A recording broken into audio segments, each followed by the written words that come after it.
typically I would look at that and say, hey, we're in good shape. This is looking pretty keto. The other day I was walking through the store looking for keto products and I came across some keto-friendly bread.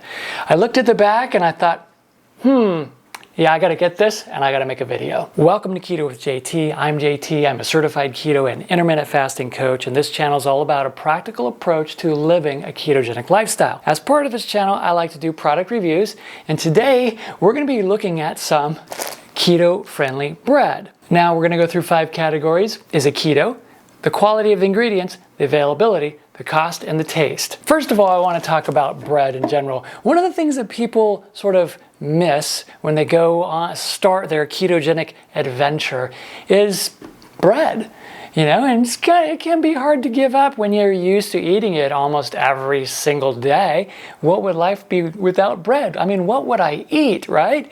And truth is, there's tons of things that you can eat, and after a while, you don't miss it. However, sometimes we kind of want, something that's a little bit like bread. There's a lot of different recipes out there on how to make your own keto-friendly bread. There are a lot of products out there that are actually pretty good keto bread options, and I wanted to take a look at this one. We're going to take a look at the packaging, and then we're going to jump into our 5 categories. Okay, well, it says, as I said, it says keto-friendly bread. It also says 2.5 net carbs per slice. That's good. 9 grams of protein per serving. That's good too. And high in fiber. Okay, so far so good. 1 serving is actually 2 slices of bread, which will get us actually to 5 net carbs. There's another thing too. It says right down here, it says free from artificial flavors. Great. Artificial colors. Awesome. And preservatives. That's good too. All of these are great things. So to start, looks pretty good. So now let's get into our 5 categories. Well, so I start looking on the back and I see, okay, 12 total carbohydrates. That's a little high. However, I see dietary fiber at 7. So this is for a serving. 1 serving is 2 slices. Now they advertise right down here, 2.5 grams of net carbs per slice. But a serving is 2, so that'll bring us to 5. Then I see, okay, total sugars 1. That's pretty low. Includes 1 added sugars. Okay, normally I like to avoid things that have added sugars, but 1 is pretty low. So at first glance, this seems pretty good, right? It seems like, hey, this is a pretty good option. When we get a little closer, and before I say, is this keto? Because typically I would look at that and say, hey, we're in good shape. This is looking pretty keto. Now I want to look at the ingredients. Okay, the first ingredient is water. Awesome. The next ingredient, wheat flour, wheat gluten, wheat protein, oat fiber. Okay, so let's stop right there. Wheat flour, this is supposed to be keto friendly, and they're putting in non-keto ingredients. One thing I also have to point out to you that I forgot to mention earlier is I cannot see on this bag here who makes it.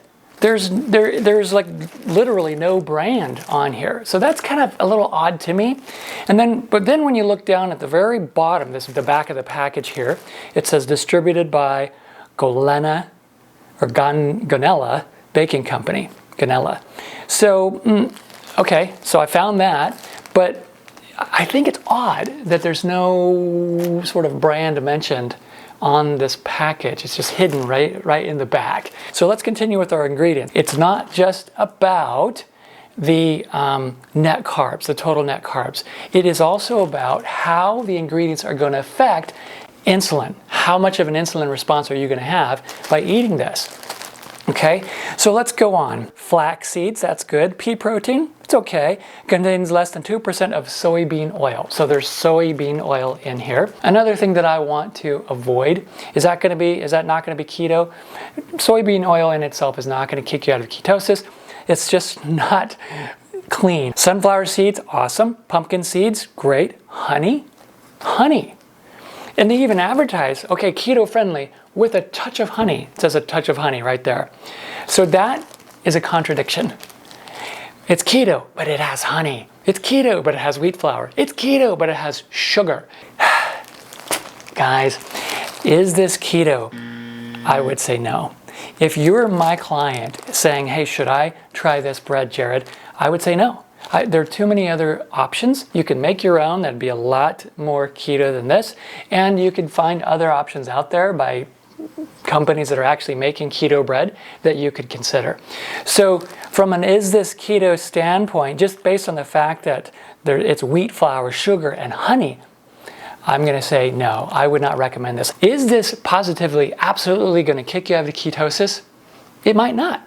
It may or may not. That's not the point. The point is that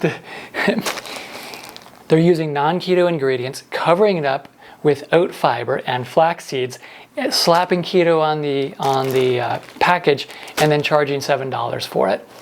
I just think that that goes a little too far. I think that, you know, one of the reasons I wanted to get this bread is because there was on this rack, and I could see that the rack was relatively empty. It was sparse, I should say. So it tells me that people are seeing this and grabbing it.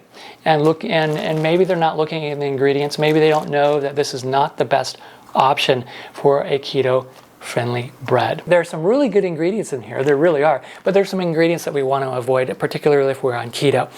For availability, I got this at Sprouts, you know, and that surprises me because Sprouts is usually really good. They're really on their keto game when it comes to keto-friendly products. But I didn't do a lot of research on the availability because I knew I wasn't going to recommend it. The cost, I think it's just way too much, $7.90 or $6.99, so $7 for this small loaf of bread. That's not even, I mean, use 100% keto ingredients if you want to charge me $7, right? Then I'm open-minded to it. So what about the taste? I am going to try this. I hesitate because it's kind of like a contradiction. This is a keto channel, and here we are with a product that just said was not keto.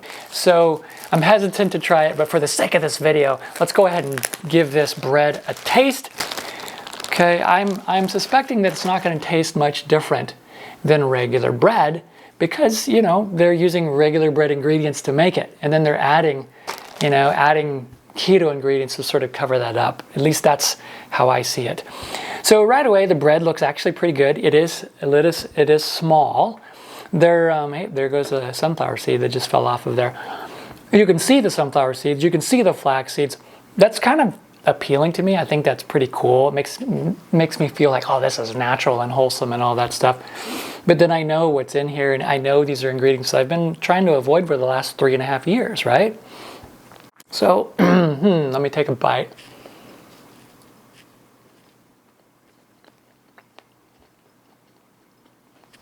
So it's a little bit dry.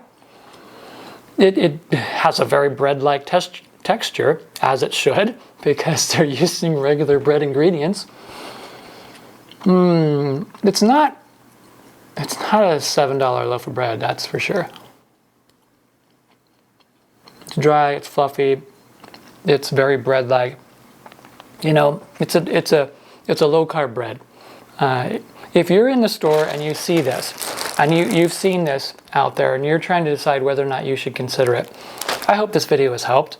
I hope it's been valuable to you. If so, remember to subscribe, and I'll see you next time.